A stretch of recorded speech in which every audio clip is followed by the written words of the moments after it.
Well, thank you all for joining us today for our beautiful webinar with amazing thought leaders. It's a pleasure to welcome you to this session of the Interstellar Insights Series, inspired by my new book, What's Space Got to Do with It? An Interstellar Guide to Success. This book builds on the foundation of my first volume, moving from awakening potential to activating it. It's grounded in more than 35 years of experience and shaped by the voices of over 200 global thought leaders.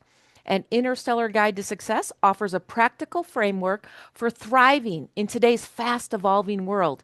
It's built around four pillars: leadership, awareness, access, and action. And today's session is dedicated to that fourth pillar, action, and specifically how learning becomes your first and most important move. Chapter 8 explores how lifelong learning, whether it's formal or informal, hands-on experiences, or moments of reinvention, drives adaptability, relevance, and leadership. It reminds us that progress doesn't start with perfection. It starts with curiosity, courage, and the decision to keep moving forward. To help us explore this theme, I'm honored to be joined by three extraordinary change makers that are featured in this chapter: Janet Ivey-Duensing, Dr. John Wensven, and Catalina Ramirez Vasquez. Their stories show us how learning isn't just about acquiring knowledge, it's about turning that knowledge into momentum, impact, and legacy. So, whether you're launching something new, navigating a shift, or mentoring the next generation, I hope today's conversation will inspire you to treat learning as leadership and to take your next step with purpose and possibility. So I'm excited to introduce our three global change makers, starting with Janet Ivey-Duensing, an Emmy award-winning STEAM educator and the visionary behind Janet's Planet. She has a whole planet named after her. With over 25 years of experience inspiring young minds, Janet has transformed education into a journey of curiosity, creativity, and wonder. Her story exemplifies how one spark of learning can ignite a lifelong mission to empower the next generation of space and STEM and STEAM explorers. Welcome, Janet. Thank you for having me, Shelli. Thank you. It's a privilege. Excellent. We're now honored to welcome Dr. John Wensven, president of the International Space University and a global leader in space education, entrepreneurship, and innovation. From launching startups to redesigning the future of learning through his Moonshot 2030 strategy, John has dedicated his career to preparing the next generation of space professionals. His journey reflects how visionary leadership and lifelong learning can transform not just institutions, but entire industries. Welcome, John. Thank you, Shelli, and thank you for doing this. And it's a pleasure to be with you, and I look forward to our discussion today. Excellent. And now we're thrilled to welcome Catalina Ramirez Vasquez, founder of Spaceport MX, and a leading voice in expanding space education across Latin America.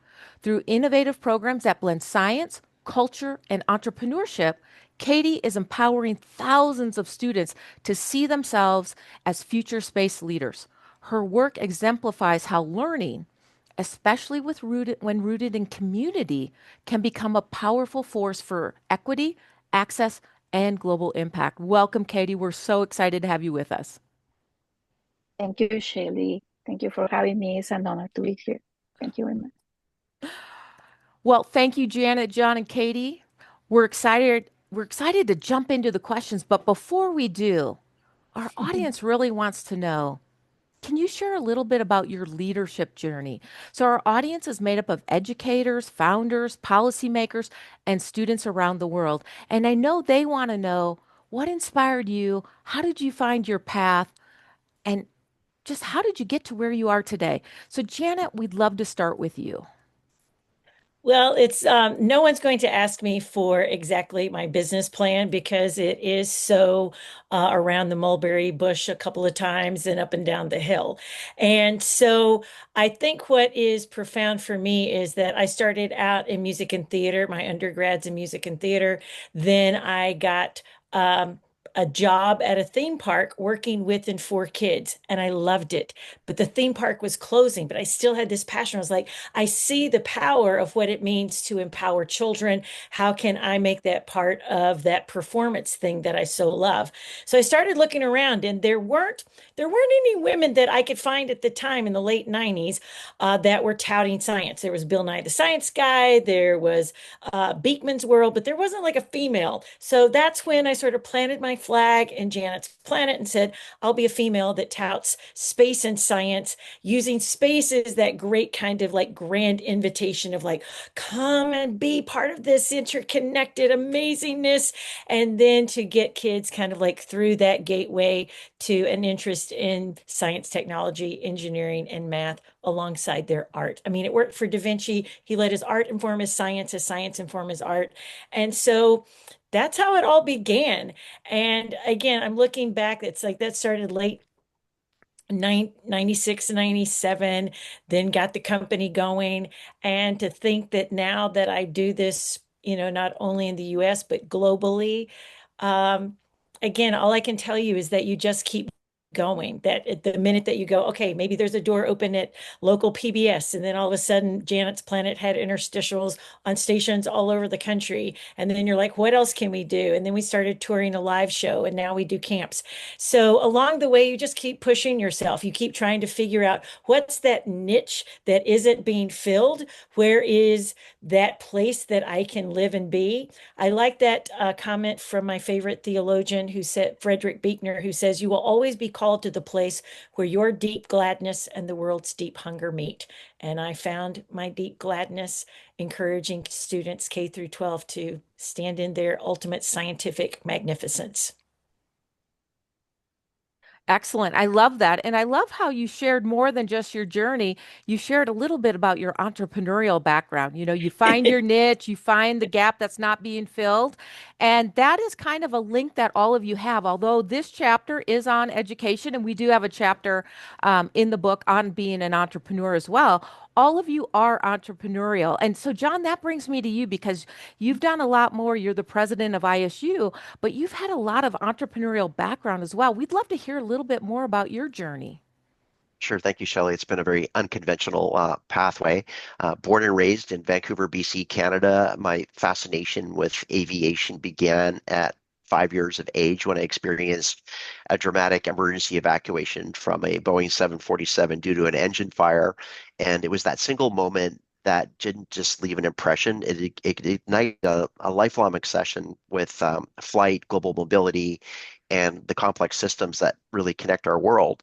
And that experience launched me on an adventurous and unconventional path across the worlds of aviation, entrepreneurship, as you just said, and higher education. So that led me to pursue a geography and transportation land use planning degree at the University of Victoria in Canada, followed by a master's and PhD in international air transport from Cardiff University in the UK. I then entered the aviation industry at the age of 19, which was very young at the time, and I was driven to understand the global forces shaping air travel and commerce. And then over time, my career has bridged sectors from commercial airlines and aviation startups to university leadership and large-scale innovation ecosystems. I've served in a wide range of higher education roles, including faculty member, dean, head of school, vice provost, chief innovation officer, and now as president of the International Space University. At ISU, I lead a global institution at the intersection of space education and innovation, and through our Moonshot 2030 strategy, which I probably should have renamed our Marshot 2040. It's a little bit more innovative. We're really reimagining the future of space education and scaling access through decentralized satellite campuses. We're launching regionally responsive academic and workforce programs and supporting the rapid growth of the new space economy, where space is no longer a vertical, but an interconnected global system. And my mission is to ensure that ISU not only keeps the pace with this transformation, but also helps shape it, that builds a future-ready ecosystem powered by co-invested strategic partnerships all over the world. And beyond academia, I've held industry leadership roles in aviation, co-founded a transatlantic air carrier, and created the largest innovation center for startups and scale-ups in the southeastern United States that really help entrepreneurs turn ideas into investment-ready ventures. And as an author, I've written one of the top-selling books on air transportation, now approaching its 10th edition. And I continue to write, speak, and consult at the intersection of mobility, strategy, and global systems. At heart, I'm a strategist, a builder of ecosystems, and an entrepreneur who thrives on connecting dots across industries and disciplines. And my professional journey has always been about identifying opportunity, embracing reinvention, and creating values that scale. And when I'm not immersed in strategy or space education, you'll find me traveling, enjoying great food and wine, boating, or exploring new horizons in the RV, driven by the same curiosity and energy that really began on that Boeing 747 decades ago. Awesome. Well, thank you so much. And again, all of you have that same theme, not only with education, but Mhm. also with entrepreneurship. So, Katie, we'd love to hear more about your journey because it's a very different journey as well, starting your own company. Hey, yes, my journey didn't begin with rockets at the beginning. My background is in international business, but in 2019, I was invited to an international space settlement design competition, and I saw the impact that hands-on training and education programs has in young people. And it's when I started thinking, why in Mexico, Latin America, we don't have this opportunity. This question became into a mission. Over the years, I've created programs that blend science, entrepreneurship, and storytelling to empower young people to see themselves as future leaders, to choose STEM careers, and not later, not someday, but now. What drives me is the belief that space is not just about exploration; it's about transformation, and it's a source of inspiration for young kids and especially students in high school when they're deciding their path careers. It is important that they know that this is an option, even that in Latin America we don't have the big budgets that we have in USA or in Europe. So is when I start thinking on creating the Space for Mexico. Space for Mexico is a platform that is working to bring space education, technology, and inspiration to students across Latin America, especially in communities that have traditionally been left out of the space conversation. We work with rural schools, hosting space innovation challenges. We brought satellite-based tools to solve local issues like agriculture, water management, and disaster resilience. And my leadership has been shaped not just by formal education, because as I said before, I'm a business person, but by grassroots experiences, working side by side with teachers, farmers, artists, even industry workers. We have shown that the future is something that we have to build together. I believe that learning is an engine of inclusion, and leadership begins when we dare to make knowledge accessible to all. I'm here today to share that journey. Thank you very much. Well, thank you. And I think what's really exciting for our audience, especially for the young people watching around the world, we all have different pathways into the space industry and we all have different backgrounds. Like Katie said, she's a business person in international relations. Janet has a theatrical and the arts background, and John has more of the STEM background. So there's all kinds of pathways for education and ways to come into the space industry. So that opens up our first question that I'd love to learn more about. Looking back, what was one pivotal moment in your leadership journey where learning, whether it was formal or informal, changed your trajectory? So, John, I'd love to hear your thoughts on that. Well, mine is so unconventional. And we talk about reinvention in the leadership path. And reinvention has been the defining thread in every chapter of my career, whether I was navigating the complexities of commercial aviation, launching new ventures, or leading institutions through transformation. I've always believed that progress depends on our willingness to let go of what's comfortable and lean what's into what's possible. And reinvention isn't just about change for the sake of change. It's a mindset that values adaptation, continuous learning, and bold decision making in the face of uncertainty. And it's just interesting because I was just talking to a group of young people the other day that explaining that over the years I've learned some critical lessons that I feel are very important to pass on to anyone that's committed to personal and professional growth. And I really have three lessons to help promote. And number one, you can master any subject if you pay attention to four things: trends, challenges, opportunities, and strategies. And that framework has really helped me enter unfamiliar domains and quickly gain relevance. Lesson number two is when stepping into a new environment, resist the urge to jump in too quickly. So take time to stop, look, listen, learn, and then act. And observation and humility early on will really set you up for long-term impact. And number three, in terms of a lesson, you will make mistakes. And it's so important that you own them and that you learn from them. And mistakes are part of that reinvention process. And they're not failures unless you ignore them. And I learned this very early on from a mentor of mine: admit the mistake, otherwise you're not going to learn. And then ultimately, in terms of my own pathway, leadership to me really hasn't been about having all the answers as much as you would love to be able to do that. But the older I get, I realize the more you know, the less smart you actually are. And it's really about staying curious and staying accountable and being willing to evolve. And this reinvention process for me has really allowed me to take seemingly unrelated experiences and turn them into a cohesive leadership path. And it's what gives me the resilience to keep building and the humility to keep learning. So hopefully that guidance and advice is listened to by our younger audience, because those are very valuable pieces of information. Excellent. Thank you for sharing that. And I will share chapter one is all about a lot of what you talked about. It's about self-leadership and doing a SWOT analysis, which is strengths, weaknesses, opportunities, and threats. So I loved how you highlighted a lot of those great things for our future leaders in the chapter. Katie, what was one pivotal moment in your leadership journey where learning, whether formal or informal, changed your trajectory? Hmm. My journey truly began when my son enrolled in an astrophysics program in UTRGV, University of Texas in Rio Grande Valley, south of Texas, through his experience and meeting amazing professors, some of them even holding a breakthrough prize.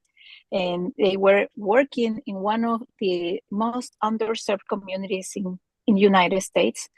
I learned that science is closer to you, even that you don't think so. And I was exposed to the possibilities and also the painful gaps in space education across our region. I realized how far Mexico was left behind in Latin America in the global space conversation, and how urgent it is to change that. Not just for the sake of representation, because also the space industry is a engine of development in underserved regions. So we start the conversation with not only the schools in the border. We are next to Matamoros and Tamaulipas border in Brownsville. So I started to expand the conversation to Mexico City in the southern states in Mexico. What I realized is that the students are doing, they're opening their own paths in their own ways. I remember one day going to Chiapas, one of the southern states in Mexico, close to Guatemala. And I found a group of kids that they were building a rover out of recycled materials. And they were coding satellite data in their own language, their talk and regional language. And I was so impressed how students that are interested in science, they find a way. So that's when I realized that my idea is important, and that my mission is something that is impacting students. So I remember after that conference, I was talking about new space, I remember.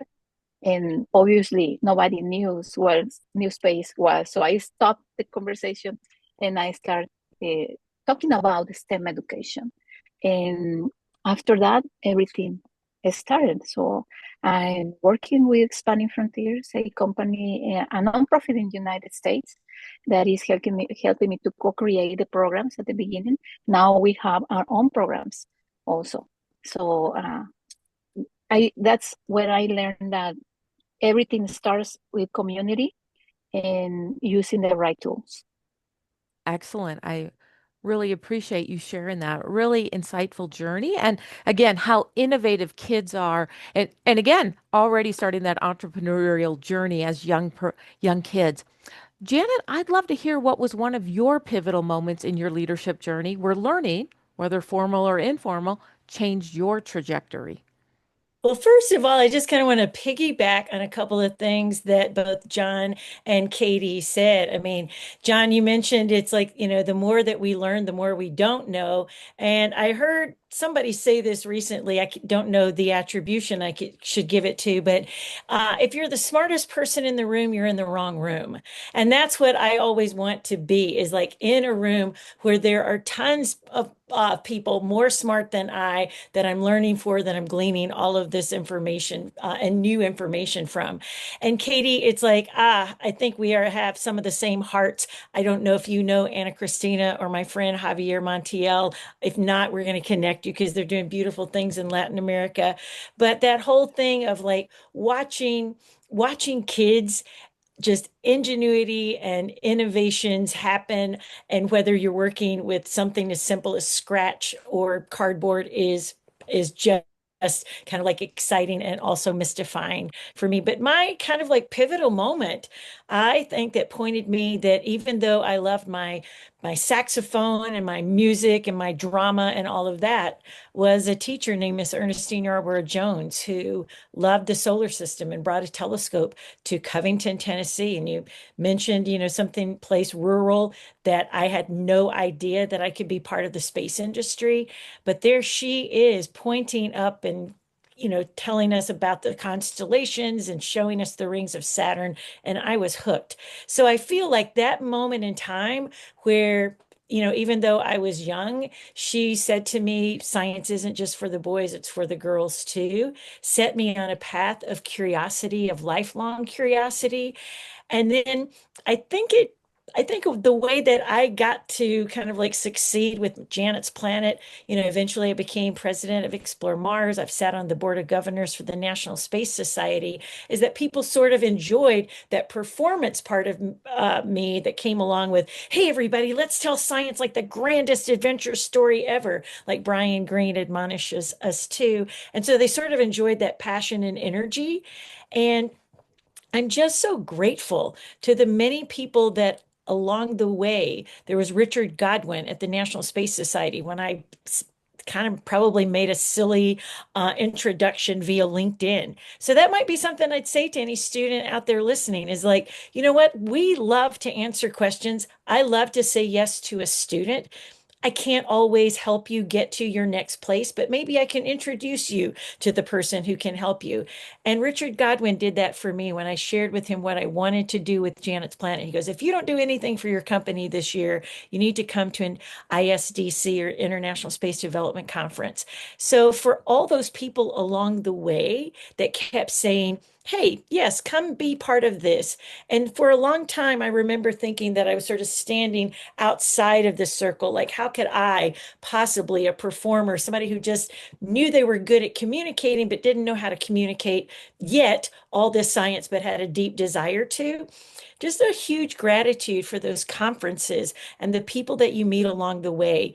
I think the thing that I've learned is that make friends with everyone. You never know that the person you're standing beside is all of a sudden going to be leading the charge on Capitol Hill to make sure NASA's budget doesn't get cut. I met a great kid named Jack that's doing just that. And when I met him, he seemed like this young man fresh out of college, and now he's making waves in that way. So I think that as I'm answering your question, I'm going all over the place, but at the heart of it is I had a real moment with a teacher who said, yes, you can do this, and inspired me because she was so smart.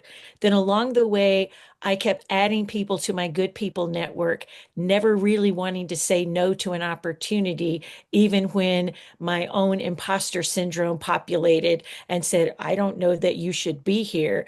And a big gratitude to every person who said yes to me and helped kind of nurture and sort of corral me into my next best place. Fantastic. And this is the action section of the book. And I will share that, Janet, you've covered the next two chapters under action, which is networks and mentoring. So I love it. John, you talked about chapter one, do a SWOT analysis on your self-leadership. And Katie, you talked about, finding your place and reaching out to community, because it all starts with community. It starts with your Yeah. family supporting you. So I think that's fantastic. So thank you for promoting the other chapters. What I'm You're going to do, welcome. I appreciate it. Thank you. What I'm going to do now is I'm going to break the questions into themes. I'll identify the theme, and then we'll have two speakers per theme kind of go through it. So the first theme is on reinvention, which we've talked a little bit about with John, and career shifts. Um, we know that learning isn't linear. And sometimes our biggest transformations happen when we choose to pivot. So, Janet, you've transitioned from the arts to STEM education. What gave you the confidence? Because you just mentioned you had some imposter syndrome, but what gave you the confidence to make that shift? And how did learning shape that leap? You know, because I've always loved, you know, anything that is new and exciting, I'm like, oh, I want to know more about that. Oh, I just heard this thing. Let me find out more about that. I think I've always been that sort of truly like if I hear something like that I don't understand. I remember a great professor at Belmont University that says there is nothing wrong with not knowing. But there's everything wrong with not asking, how can I know that? Or how can I find out more? And so that just really stuck with me. And I was like, you know what? If I don't know, I can go, can you explain that again? Because I would really like to know that. And so I guess for me, I can say that it's like I knew that when I got that job at the theme park, which seems like so incredibly like a world away or a cosmos away from space industry, is that I found out that I was really good at connecting with kids on their level. And I was really good at respecting them as who they were. So I thought, how do I take this love of like watching these kids and kind of being there to just nurture and stand by and cheerlead their kind of like passions forward? How can I do that in other areas? And science had always been something that I loved, not something that I majored in. Although in college I took an astronomy course, I took a physics course. I wasn't tremendous at it, but I was still enthralled by it. And so I guess that it's like I just took a leap. I knew that it's like I knew that there was something there with Janet's Planet. I knew that if I really believed if I just set out and kept asking the questions, and I did so. I mean, the president of Nashville Public Television, when I came to pitch the idea of Janet's Planet, was not exceedingly, throwing confetti over my idea. But she said, I tell you what, let's see what you can do. So she gave me a window of opportunity that I seized, and then we won our first Emmy. And she was like, all right, you must be pretty good at this. So then she gave me another little window of opportunity on the station, and we won two more. So I think that it's like you have to really want to do it. You have to be willing to make that leap, even if you're building your parachute on the way down. But you have to really understand that this is what I want to do. And I tell people all the time, when I look back at this near 30-year period of time of me doing Janet's Planet, the plan was always to do it full time. And here I am at year 29 doing it literally full time. So I guess along the way that I would just subjugate that imposter syndrome. And maybe the greatest lesson that I ever got about that, I had been asked to be part of a Women in Space panel in 2015. And the darling, amazing space artist, Mr. Rollins, was there, and he was signing all of his art. And he had been a space artist a long time for NASA. And so I don't know what I said near him, but he came up and said, Janet, I know what you have. And I was like, hmm. And he was like, you've got imposter syndrome. He goes, but I'll tell you this story. He said, I used to feel that same way when I got hired as an artist for NASA. Engineers would bring me their plans, and I would go, what the heck am I supposed to do with this? And he goes, and I would draw it, and then I would put a little door or put a mirror on something, just being a little artistic flair. They would come back to me, and the engineers would go, holy cow, we never would have thought of that. And he said, there, if you are here, it means there is a need for you here, and you have a way of doing it that nobody else can. He goes, so welcome to the party. Forget the imposter part and know that you are welcome. And that was kind of like, I think, a moment in time, 10 years ago where I went, you know what? Yeah, I'm here to share information in a way with kids to get them excited about being the next leaders in the pipeline of the space industry. I'm welcome at the table, and here I go. So those have kind of been all the different ways. Again, that's what I mean by learning and attending, panels and things that it's like they're talking about propulsion and laws about how you do and sell things for the space industry. And I go, every time I walk out with a nugget of something I didn't know before. So even if you can't, enjoy the whole enchilada, like enjoy those little bites and continue to build on that would be my best advice, or at least it's how I've done it. Excellent. Thank you. And again, our theme is about reinvention and career shifts. So, John, your career spans aviation, entrepreneurship, and education. What role did reinvention play in shaping your leadership path? So going back to when we were talking about what was pivotal in your leadership journey, and I use the word reinvention, and just to touch on that again, I mentioned there are some lessons that I've learned, and that you really can master any subject if you pay attention to those four things that I mentioned before: the trends, the challenges, the opportunities, the strategies. And this framework has really been my North Star because it does enable you to cut through noise and recognize what matters and bring immediate value even in unfamiliar domains. And then I mentioned earlier about stop, look, listen, and learn, and then act. And the lesson there is that humility and patience at the start really often lead to deeper credibility and more meaningful influence down the line. And then I touched on mistakes, and I promise you I'm going somewhere with this framework, is that you will make mistakes, you own them, you learn from them, and that mistakes are not the opposite of success. They're part of the process. And the only failure is in ignoring the lesson. Really, reinvention requires courage to course correct without ego, and it's very important to understand not to become too egotistical in your journey, especially as you move into senior roles, especially if you want the respect of the team and those around you, and that you really have to build a mosaic from different types of experiences that you go through. And the beauty of reinvention is that it allows you to create a new career mosaic where seemingly unrelated roles and industries or chapters really come together into a larger, meaningful picture. And that's where leadership to me becomes multidimensional, and where your story really gains its unique power. And to bring that into more current terms, a year ago, I stepped into this role as president of the International Space University, knowing what I was walking into, but also not knowing what I was walking to at the same time. And I knew that I was entering a deeply rooted institution with decades of tradition, 38 years old now. But I also saw signs of stagnation and diminished funding streams, declining relevance in a rapidly changing space economy, and organizational silos that stifled innovation. And my goal has been to reinvent the culture to a mindset of innovation and accept change and embrace it, don't resist it. And rather than immediately implementing changes as much as I wanted to, I applied the very principles that I'm now advocating for, where I spent my first weeks listening.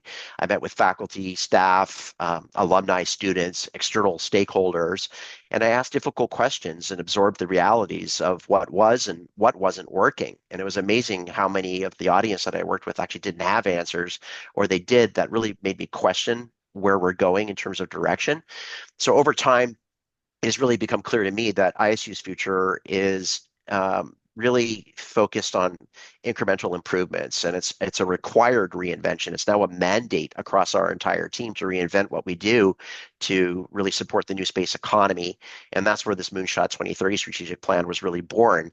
And we've redefined our mission to reflect the new space economy. We're shifting towards a decentralized global campus model, and we're forging new partnerships across regions. And we've really divided the Earth into 6 different geographies so that we plant that space flag, ISU flag in each one of those regions to really focus on modernizing our programs and really focus on workforce needs like the upskilling, the new skilling, the reskilling, and innovation and commercialization of space. Not everything's gone smoothly, I will say, and we've made a few early assumptions about pace and buy-in, and I underestimated the inertia of legacy systems and the emotional weight of change. But I've owned those missteps, and each one has taught me something important about change management, institutional culture, and the value of humility. Excellent. Thank you so much for sharing that. We're If going to I may, go I'm ahead. sorry, Shelli. Thank you, John, for saying all of that because it wasn't probably until, I mean, it's one thing to lead your own company with some great advisors. It's an entirely different thing when I stepped into the role of being president for Explore Mars. And as you talked about, I spent those first months trying to sort of quell some disgruntled board members, trying to understand better how and why they were disgruntled, how we could move forward with love and light and the kind of like overall like mission straight in front of us. And it was hard at times because I actually had one board member write to me and say, I thought we hired someone with a backbone. And I had to assure them that I most assuredly had a backbone, but that my ethics and my love of people were more important to me at that time than making any striking, change or edict. And so I think that's important to remember. And it was funny. I during that exchange, I asked what his grandkids called him. And the minute that he let me know what his grandkids called him, I started calling Boppy in our emails. And I just said, I need you to consider that I am human and that I am stepping into a role. And I don't know all the ins and outs, but I promise you I will lead with heart and ethics. And you can count on me to always keep my word. And so right now I'm just getting the lay of the land. And at that moment, when we became human to one another, it was amazing what we were able to do, at least I think, in those few years of just getting the board together with a consolidated idea of where we were going. But man, did it teach me a lot about emotional intelligence and how not to lose my cool or temper at times when I felt, under the gun, but to try to really get down and understand what was going on with the team and understand why there were the issues that there were. I'd recommend you add the word courage to your byline as well, right? Heart, smarts, and courage. Well, thank you for that. I don't know about that, but again, standing in your ethics and saying, this is what I perceive, this is how I operate, and I am with a swath of people that may have differing ideas. I'm not saying I'm right. I'm saying this is where I stand personally. Where do I need to stand in this group? I am willing to be wrong. All of those things you have to be willing to, as a leader, listen to the people around you, always thinking that and empower them sometimes. It's like that was the other thing I realized that even that if it didn't get done in my maybe OCD way, that if they got the job done in their way, there was still a congratulations and an amazingness to that because then they felt more empowered to go about doing what they had, kind of been tasked to do. So even me learning how to let go all of my kind of clenching fingers of how it should look to like, here is the task. Please let me know how you are going to implement and do so. So Excellent. And I think that's really helpful. We're talking about education, but it's more than just hard skills or going to school. We're also talking about, some people call them soft skills. I call them essential skills, communication, humility, heart, leadership, all of these things, interpersonal relations, teamwork. So those are also skills that everyone should look to learn in addition to the hard skills that we talk about. So, yeah. as we pivot into our next theme, which is about creating access through educational ecosystems, Katie, your work with Spaceport MX empowers youth across Latin America. How did you design programs that met learners where they are?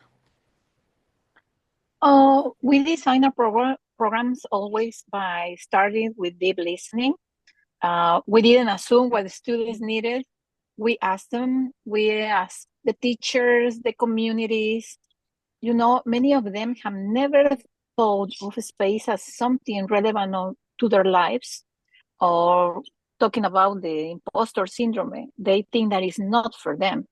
So we build bridges using local context, explaining why it's important, how space is every day in their lives with the space innovations that we use in our daily lives. And also, we connect the students. For example, we have a satellite data program for kids. And when we bring these challenges to communities where they learn what is a satellite, what is important, how a satellite works, and with these hand-on activities, they learn from experience. So we always blend our programs with storytelling. We have in Spanish, it's called a cuenta cuentos. It's a storytelling about a space miner, space mining, that is lost in space, and he's through a theatrical. Janet knows more than me about this, but we have that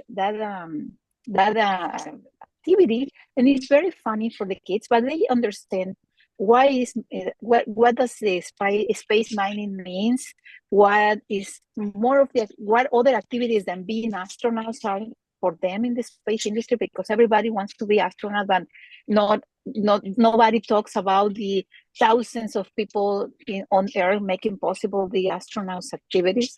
So we have that activity. We have a workshop that is called The Lion of Mars, that is inspiring a book about a space settlement in Mars.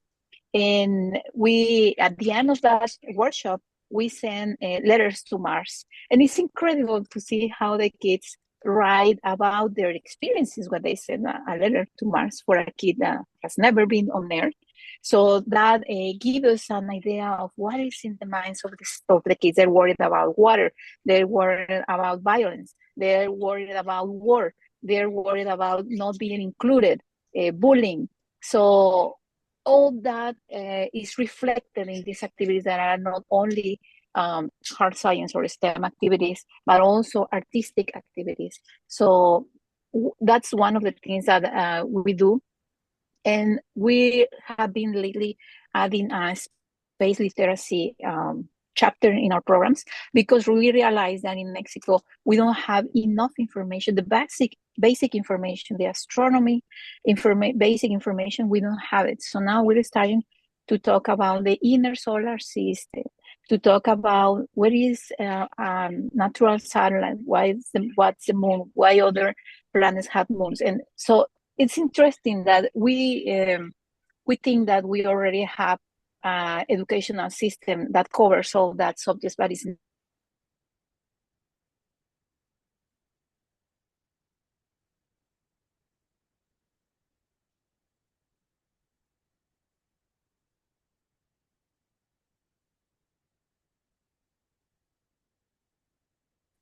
we don't have enough information in schools, and that we need to complement. So schools, we're not gonna change the school systems, the education system, but we're gonna complement with our activities. So all our activities are after school or on weekends. And it's interesting that even the kids are very excited when they know that they're gonna be doing something with us, even that they don't want to go to school on weekend, they want to come to our camps. So our goal is to make space not just inspirational, but applicable.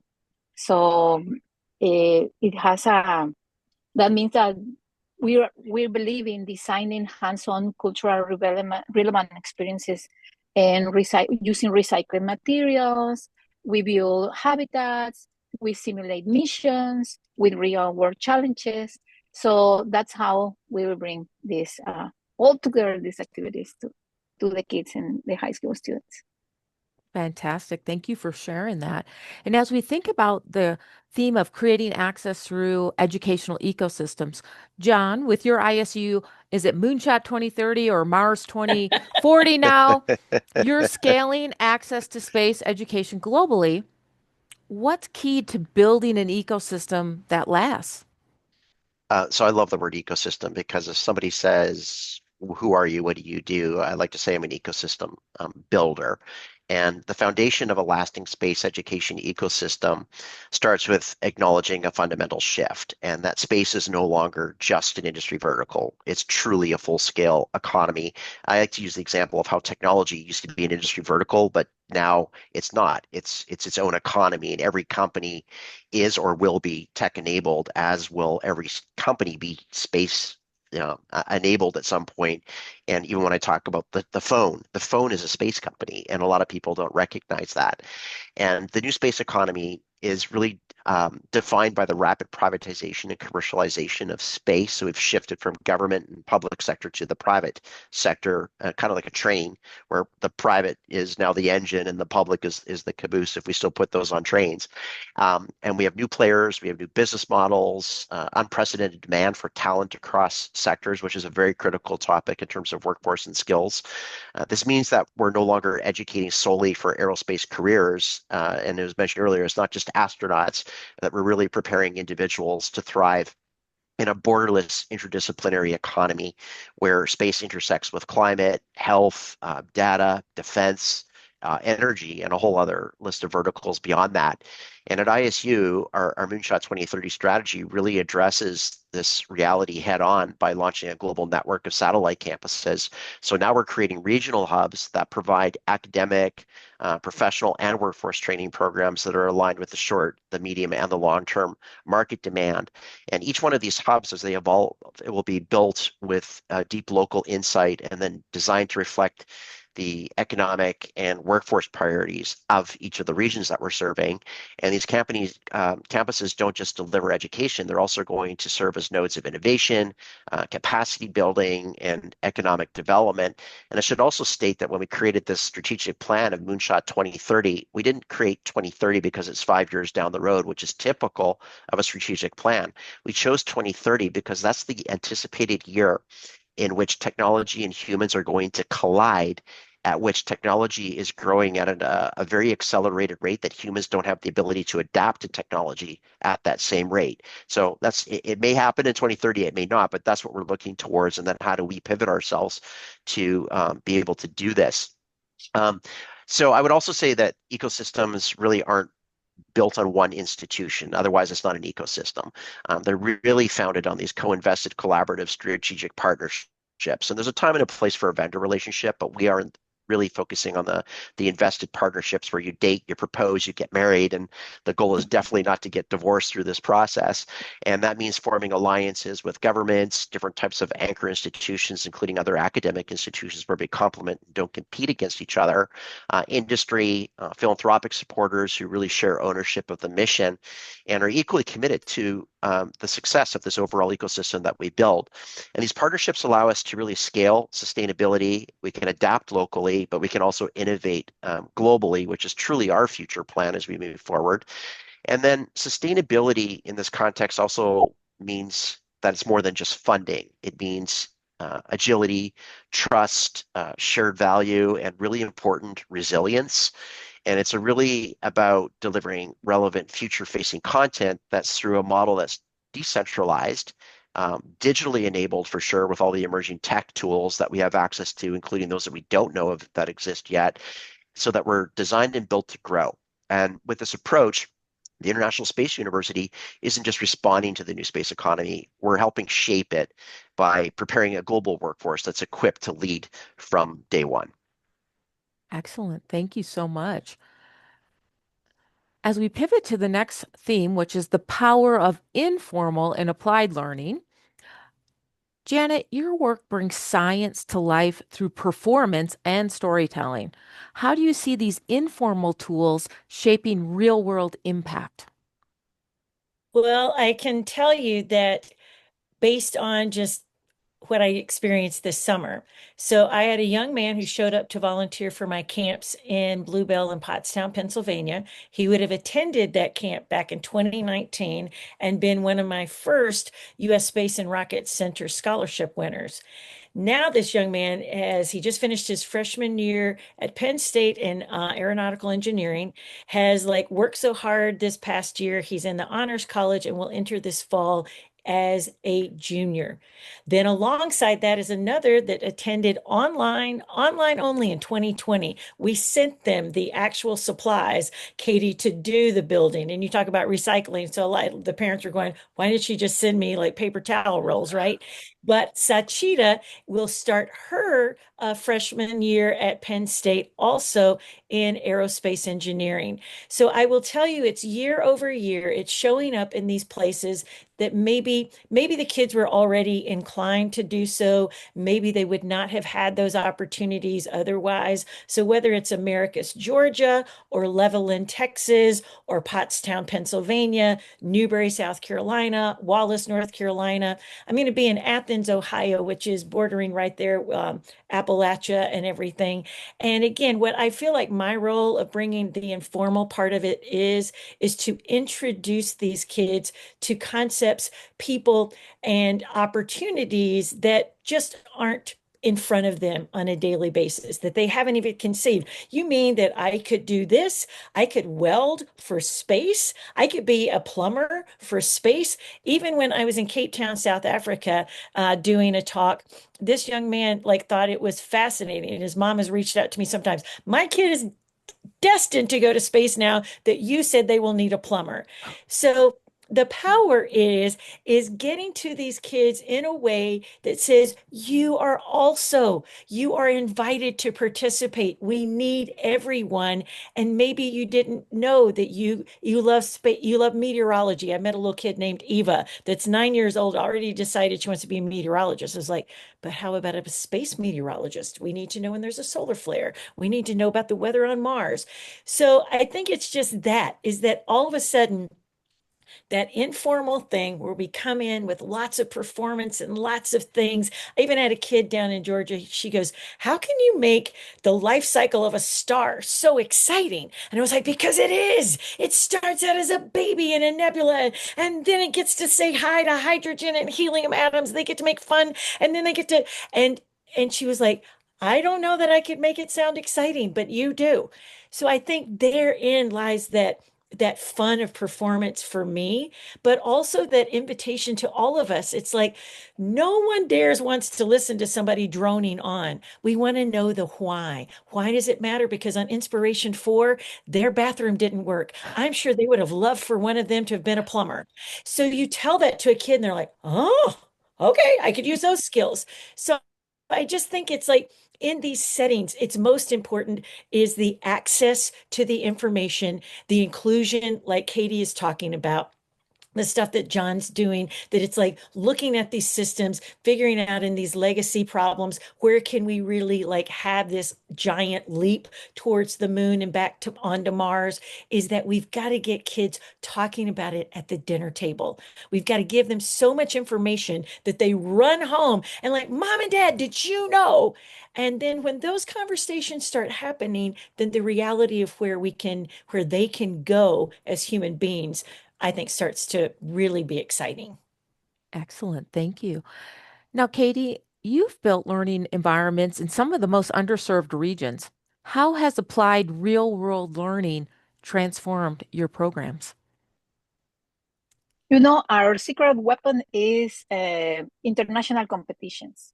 So for in the case of our students in high school, is not only life changing because they come back transforming and different, but because they learn that they understand that they belong, but they learn from the experts of the industry. Many of these students come from places where the space industry feels distant, as I said before. But when they're sitting next to peers from around the world, solving real engineering challenges, something shifts. They realize that they are capable, that they are welcome, that they do have a place in this global conversation. And at that moment, you see their faces, they feel happy, they find new friends, so they feel that they belong. So it opens doors, not just for careers, but to confidence and purpose. Through these competitions, the students are guided through a real request for proposal, and is the process where they must design and defend their projects, if they as if they were contractors for NASA presenting to a real client. That builds technical skills, but also communication skills, leadership, and resilience. Today, we're seeing that transformation in our alumni and our students. And they also have found the Mexican Space Society. We have more than 100 students that are come from these projects, so from these competitions, and now they founded the Mexican Space Society. It's a national community born from these competitions. And now in Chiapas, in one of the most underserved states in Mexico, we have a Chiapas Space Club.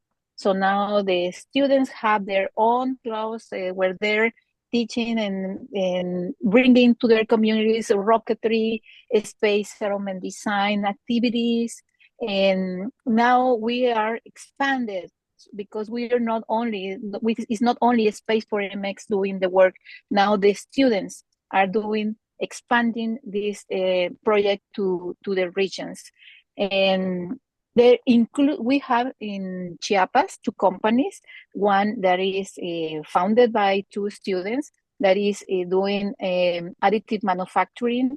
So now they are entrepreneurs, and they're launching a second startup inspired by space and solutions for agriculture using drones and space satellite images. So now we're seeing a real change in their communities. So we know that we are, through these hands-on activities, bringing real change to their communities. Excellent. Well, thank you both, Janet and Katie and John, for sharing all those wonderful stories. What we're going to do is we're going to pivot to the lightning round. Oh, So, in one sentence, what's one piece of advice you would give someone who's ready to take action in their career community, but isn't sure where to start? So, Janet, I'd love to hear your thoughts. my one sentence, it's hard for me, as you guys can tell, but my one sentence is go, do, and ask, or ask, go, and do. Excellent. Thank you so much. Katie, what's your one sentence for someone who isn't sure where to start? It's 3 words: passion, mission, and resilience. Oh, that's wonderful. I love it. And John, I'd love to hear your one sentence for someone who isn't sure where to start. Okay, before I do, because my curiosity got to me, I want to know what the base salary of a space plumber is going to be. And it's 200,000 US dollars and a bonus of 30 to 70% for isolation and hazard pay. So I'm looking at my career.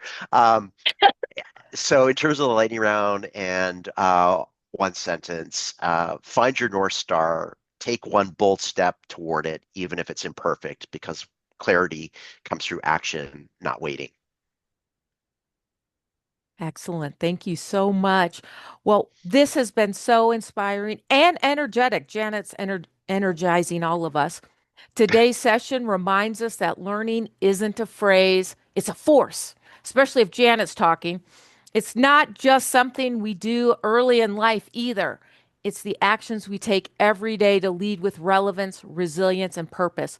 From Janet, we saw how storytelling and curiosity can transform science education into a movement that reaches far beyond the classroom. From John, we learned how reinvention paired with bold strategy, Mars 2040, can shape institutions and industries alike. And from Katie, we witnessed how grassroots innovation can bring space education to communities that once felt left out of the future. Together, their stories remind us that learning is the launchpad for leadership. And that leadership at its core is about creating opportunities, not just for ourselves, but for others. So I want to thank all of you for joining us today. Thank you, Thank you, John, Shelli. Katie. Thank you so much for having us. Thank you. So, to our audience, as you leave this session, I encourage you to choose one insight that resonated most and put it into practice this week. Maybe it was revisiting your values, reimagining how you learn, mentoring someone in your orbit, or simply taking that step you've been waiting to feel ready for. Action doesn't always begin with certainty, it begins with intention. And if today's conversation sparked ideas, momentum, or new questions, I invite you to keep going. Dive deeper into Chapter 8 and explore the full book of What Space Got to Do with It, an Interstellar Guide to Success that's available on Amazon. This is just the beginning of our Interstellar Insights journey. In the coming sessions, we'll continue exploring the 4 foundational pillars of the book: leadership, awareness, access, and action, through the stories of extraordinary global changemakers like we've had today with Janet, John, and Katie. I hope you'll join us as we chart this course together, one insight, one decision, one discussion, and one launch at a time. Until next time, I'm Shelli Brunswick, and I look forward to seeing you around the galaxy. Mhm.